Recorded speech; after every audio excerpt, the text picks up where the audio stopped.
সাগরের পাড়ে গিয়ে আপনি যখন দাঁড়াইবেন, দাঁড়িয়ে থাকবেন, এই বিশাল সমুদ্র গর্জন করতে করতে আসবে। গর্জন করতে করতে এসে বিনয়ের সাথে আপনার দু পা ধুয়ে দিয়ে যাবে। আল্লাহ পাক তাকে এই আদেশ করেছেন, তোমার সামনে আমার কোনো বান্দা যখন দাঁড়ালো, আমার কোনো বান্দা যখন দাঁড়াইবে, তুমি তার পা ধুয়ে দিবে, অহংকার করবে না।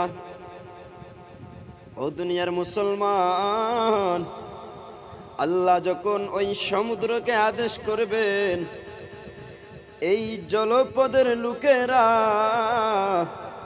আমার আদেশ মানছে না, জলোচ্ছ্বাস দিয়ে উড়িয়ে দাও সমুদ্র।